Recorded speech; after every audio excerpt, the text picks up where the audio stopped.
एक वाद पहुंचा है, वाद मतलब डिस्प्यूट पहुंचा है दिल्ली की सिविल अदालत में। उसमें डिस्प्यूट ये है कि सोनिया गांधी जी इस देश की नागरिक बनने से पहले मतदाता बने।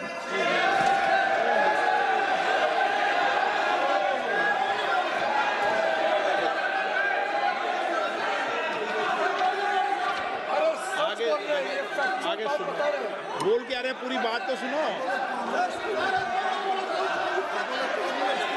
मान्यवर,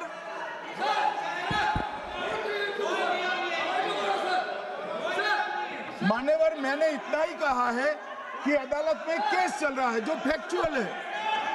अब जवाब तो उनको अदालत में देना है, सोनिया जी ने यहाँ क्यों दे रहे? अदालत में जवाब देना है।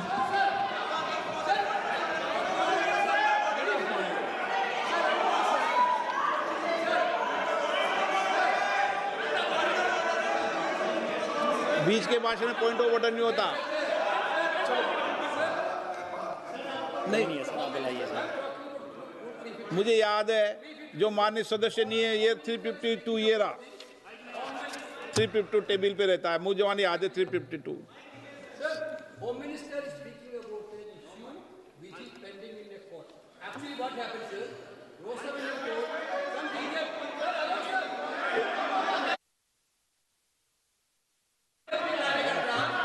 filed a case on Madam Sonia Gandhi's voting on that 80.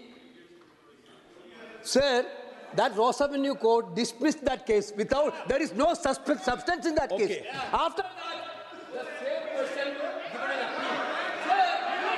Gandhi not even voted in that election. I am challenging Home Minister. Okay. Sonia Gandhi not even voted that election. Can you prove it? Can you prove it? Sir, misleading statement a Home Minister doing. Sir, you are. What is this, sir? एक minute please दादा, एक minute please. No, बैठिए। No मान्य please. देखिए मान्य सदस्य, 2 दिन से मैं चर्चा को सुन रहा हूं और 352 आपने भी पढ़ा है, मैंने भी पढ़ा है, ठीक है ना। कई बार इधर से भी उधर से भी इस विषय को कई बार बोला गया है। जब डिबेट चलती है उसके संदर्भ में कई विषयों को बोला जाता है, ठीक है ना। और इसीलिए सुनिए बात, माननीय गृह मंत्री जी ने, आपने आधी बात सुनकर हर 2-2 मिनट में उठने लगोगे, ऐसे चर्चा नहीं होती।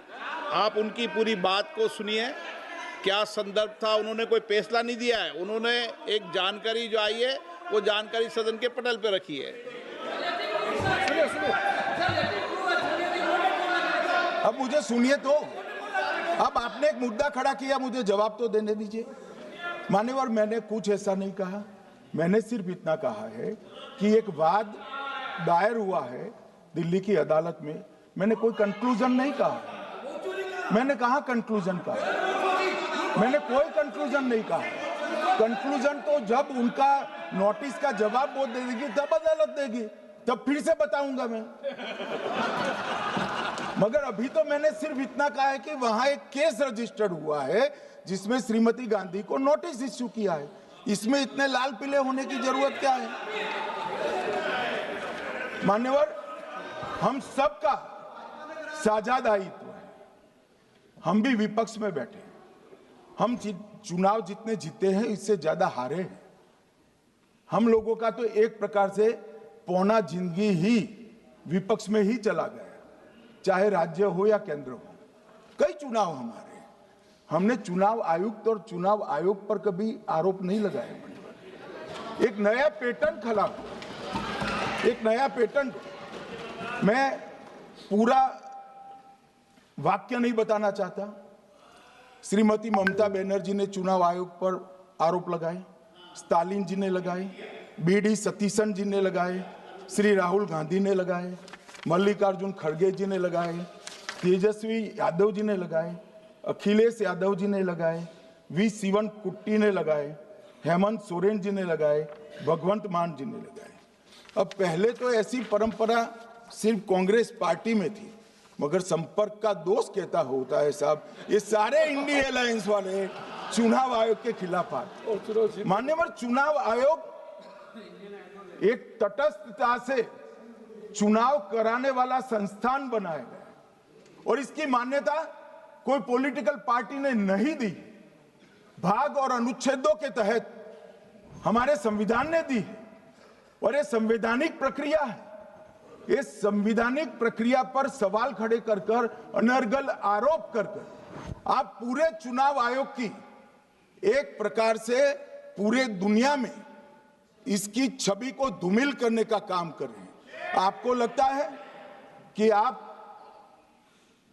सरकार की छवि धूमिल करें? ना जी, आप पूरी दुनिया में भारत के लोकतंत्र की छवि को धूमिल करें। मान्यवर, सरकार का तो इतना ही सवाल है, मान्यवर सरकार का तो इतना ही सवाल है कि भारत के मतदाता क्या सोचेंगे, मगर मतदाता का सोचने का सवाल नहीं है। मतदाता को तो मालूम है कि हमने तो वोट दिया है इसलिए चुनकर आए हैं, तो उसके मन में कोई डाउट नहीं है। ये वोट चोरी करते रहे, घुसपैठिया बचाओ यात्रा निकाली और बिहार में 2/3 बहुमत से हम जीते।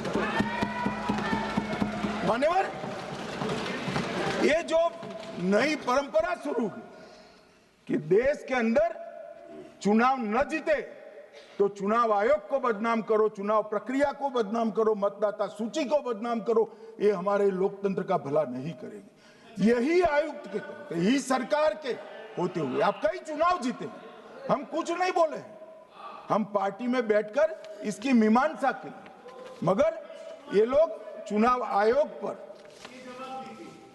प्लीज नो, आप बैठिए, आप ठीक है बैठिए।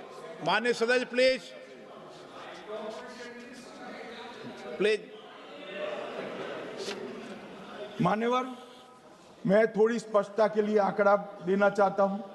मई 14 में श्रीमान नरेंद्र मोदी इस देश के प्रधानमंत्री बने, तब से उनको आपत्ति है। तो एनडीए क्या क्या जीती? 3 लोकसभा चुनाव हम जीते, 41 राज्यों के विधानसभा चुनाव जीते, तो हम 44 विधानसभा टोटल चुनाव जीते हैं 2024 से 25 तक। मगर वो भी 30 चुनाव जीते हैं अलग अलग विधानसभा में, 30 जगह पे। अगर मतदाता सूची करेक्ट है तो क्यों शपथ लिया, क्यों चुनाव लड़ा?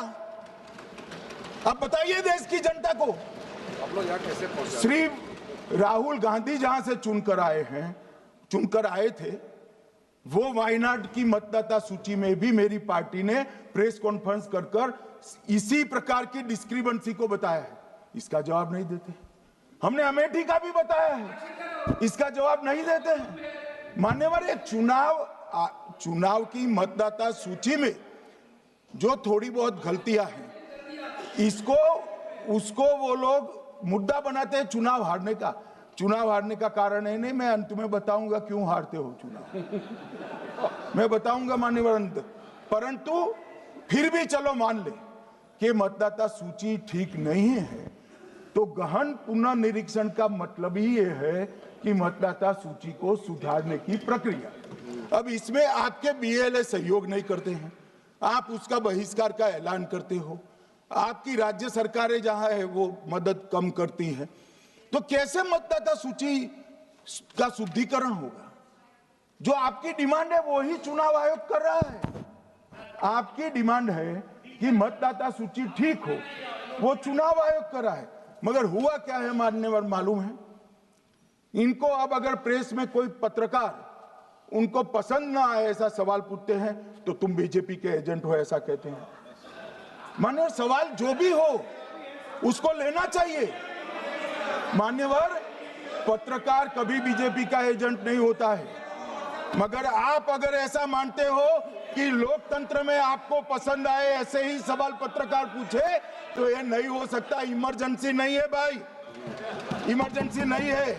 मान्यवर, एक प्रेस में कोई सवाल पूछता है तो कहते हैं बीजेपी के एजेंट हो, केस हारते हैं तो जज पर आरोप कर देते हैं, चुनाव हारते हैं तो ईवीएम पर आरोप करते हैं। ईवीएम की दलील अब गले नहीं उतरती तो वोट चोरी का मुद्दा लेकर आए। वोट चोरी का मुद्दा लेकर पूरा बिहार में यात्रा निकाली, फिर भी हार गए। अब हारने का कारण आपका नेतृत्व है, ये हारने का कारण ईवीएम और मतदाता सूची नहीं। और अगर ये मानते हैं मान्यवर, अगर ये मानते हैं कि इनको कोई पूछने वाला नहीं है, भगवान करे मैं गलत पड़ जाऊं, कांग्रेस के कार्यकर्ता इनका हिसाब मांगेंगे। एक दिन कांग्रेस के कार्यकर्ता इनका हिसाब मांगेंगे कि इतने चुनाव कैसे हार गए। मान्यवर, कोई जज आजादी के इतने साल में नहीं हुआ है मान्यवर कि कोई जज एक जजमेंट दे तो जज के खिलाफ इंपीचमेंट लेकर आते हैं।